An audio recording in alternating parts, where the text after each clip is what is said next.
One of the things Nathan and I did early last week was get in the truck and head over to Kentucky, cross that big old Mississippi River. Man, as soon as you cross over to Kentucky, they've been getting rain, the corn looks good, the beans look good, much better than anything on this side of Mississippi River. Got to Mr. Hamby's property and we had two chores we wanted to accomplish on this trip. He just ordered some new redneck blinds. We wanted to get them located just perfectly so him and his family will have great hunting opportunities.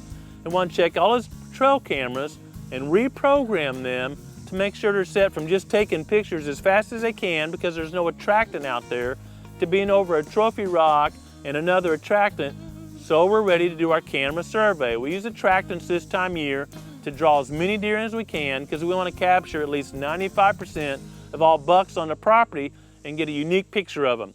So reprogrammed, got it all set, and Mr. Hamby's good to go. We're headed back to Missouri. Growing Deer TV is brought to you by Bass Pro Shops. Also by Reconics, Trophy Rock, Gallagher, Muddy Outdoors, Eagle Seed, Nikon, Winchester Ammunition, Redneck Hunting Blinds, Derby City Turkey Calls, Dead Downwind, Ansman, and Antler Dirt.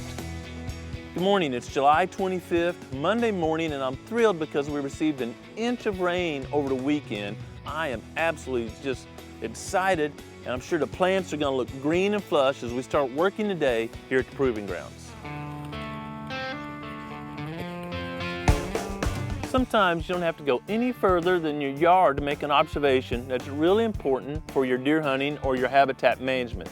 And that was the case this morning. I got up and looked around and said, well, I'm gonna have to go mow that spot in my yard. Used to be my garden spot, and how I would fertilize my garden is every spring when I'd have my antler dirt brought in, they would dump it here, they would take it all off with their bobcat or whatever equipment they brought and go spread it on the food plots, but they'd never get 100%, and I considered that my fertilizer for the garden spot. No garden this year, way too dry, but look at the difference in just this fescue versus just a foot or two away where the antler dirt wasn't spread. Incredible difference, and that difference is due to the amount of organic matter in that antler dirt, which holds any moisture that's available and conserves that moisture, versus just out here with standard Ozark soils. And this is another reason I'm a huge fan of building up organic matter in your food plots. So if you've got really hard-packed clay soils or sandy soils, antler dirt or some type of organic fertilizer could be a huge benefit versus commercial fertilizer, NP&K, which doesn't hold any moisture at all, and matter of fact can make your soil more acidic.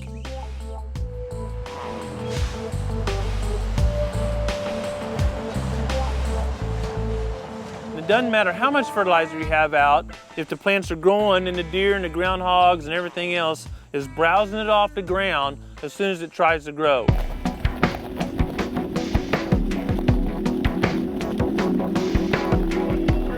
We've been really impressed with the Gallagher fence here in the past years, keeping deer out of soybeans and small plots where they normally eat them up. But this year's drought really put it to the test because deer were hungry. We haven't had a significant rain except this weekend since May. And most of the soybeans outside the fence, especially in our small fields, are just wiped out, they're just consumed. But you can see over my right shoulder, inside that fence, it looks like a bean field, even though we haven't had moisture.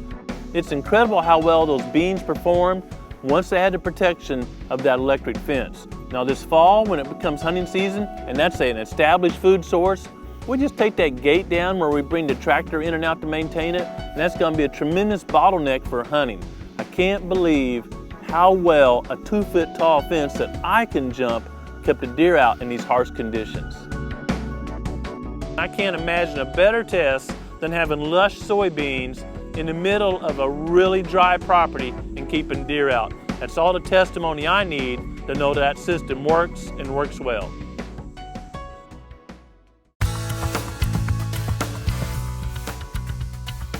Now come fall, when the velvet starts cracking and shedding, deer are driven to carbohydrates. They naturally want a source of energy. And that's when deer shift from green forage to what I call brown or yellow corn or acorns or something like that. We had a really tough time with corn this year for two reasons.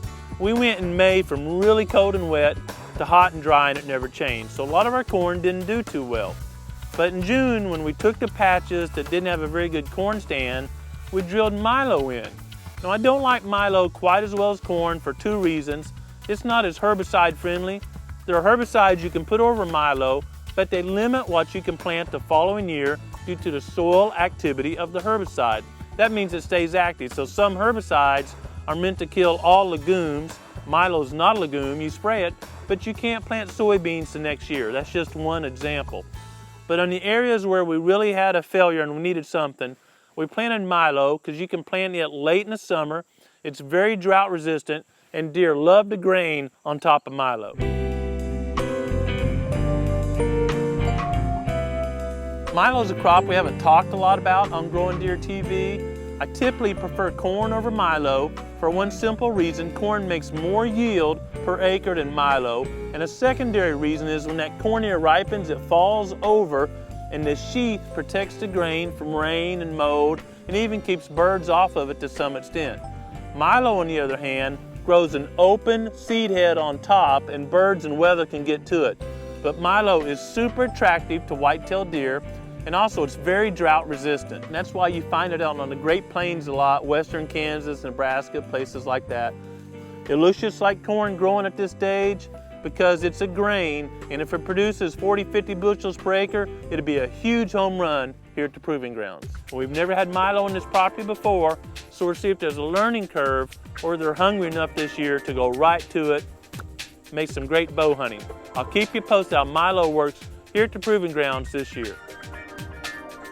You know, with August, we're all on this hyper pitch thinking about deer season and any last minute toys, tools, don't call them toys, your wife would get mad, we might need for the hunting season, or counsel for this fall's food plots, scent control, all those things. There's no better place this year than the Land and Wildlife Expo in Nashville, Tennessee, coming up second weekend of August. I'm actually gonna have a room there. It's the Lincoln Suite, Room E, Lincoln Rooms, number E, 11 to 12 on Saturday, 11 to 12. The Growing Deer crew would be there, lots of other people. Hey man, come on by. I want you to bring your best pictures of deer and eagle seed beans, your best picture of deer using a trophy rock. We're gonna get some great prizes away, but more importantly, just come talk, share your tips with us. Hopefully we can share with you. Looking forward to seeing you Saturday at the Land and Wildlife Expo. You know, just stay with us this year on Growing Deer TV because we'll be going right through it with you. Are the acorns dropping? What's happening on the rut? What are we seeing on our trail cameras? Check out our Facebook page. You can check the link right below here. It's just a great way for week-to-week live information to help us all be better hunters, enjoy creation more. Thanks for watching GrowingDeer.tv.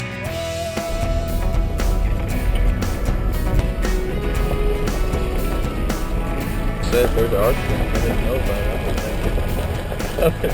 It's nice.